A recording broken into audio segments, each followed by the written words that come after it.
নমস্কার দর্শক বন্ধুরা, কুকিং উইথ লাভ চ্যানেলে আপনাদের সকলকে স্বাগত। আজকে আবারও হাজির হয়েছে একটা নতুন রেসিপি নিয়ে। চলুন শুরু করা যাক আজকের রেসিপিটা। আমরা একটা বাটির মধ্যে 1/4 কাপ ছোলার ডাল, 1/4 কাপ মুগ ডাল দিয়ে আধ ঘন্টা জলে ভিজিয়ে রাখছি।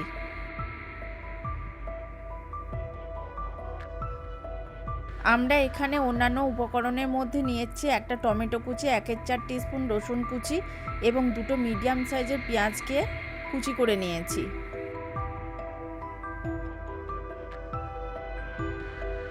এখন আমরা একটা প্রেসার কুকার নিয়ে তার মধ্যে ভেজানো ডালগুলো দিয়ে অল্প পরিমাণ জল দিয়ে প্রেসার কুকারে 1/4 টিস্পুন হলুদ এবং টমেটো কুচিগুলো দিয়ে দুটো হুইসেল দিয়ে ডালটা সিদ্ধ করে নিচ্ছি।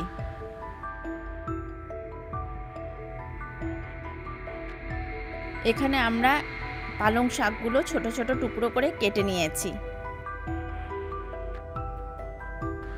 এখন কড়াইতে 1 টেবিল চামচ সর্ষের তেল গরম করে তার মধ্যে ফোড়ন হিসাবে 1/4 টিস্পুন গোটা জিরে, 1/4 টিস্পুন হিং এবং একটা শুকনো লঙ্কা দিয়ে কয়েক সেকেন্ড নাড়াচাড়া করে নিচ্ছি। এখন আমরা কড়াইতে রসুনের কুচিগুলো দিয়ে 1 মিনিটের মতো নাড়াচাড়া করে নিচ্ছি। তারপর কড়াইয়ে আমরা যোগ করছি কুচানো পেঁয়াজ। গ্যাসের আঁচ কমিয়ে রেখে পেঁয়াজটাকে 3 মিনিট ধরে কষিয়ে নিচ্ছি। তারপর কড়াইয়ে যোগ করছি স্বাদ মতো নুন। এই নুনটাও দেবার পর রান্নাটা প্রায় 1 মিনিট কষিয়ে নিচ্ছি।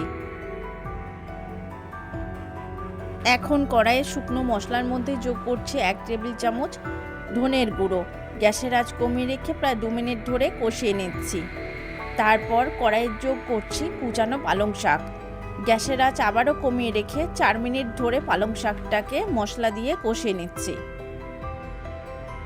শাকটা 4 মিনিট কষানোর পর কড়াইয়ে আমরা যোগ করছি সিদ্ধ করে রাখা ডাল এবং সব কিছুর সাথে হালকা হাতে ভালো করে মিশিয়ে নিচ্ছি।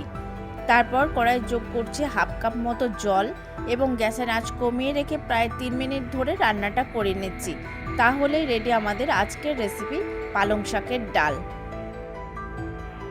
আপনাদের যদি আমার রেসিপি ভালো লাগে তাহলে লাইক, শেয়ার এবং আমার চ্যানেলটিকে সাবস্ক্রাইব করতে অবশ্যই যেন ভুলবেন না।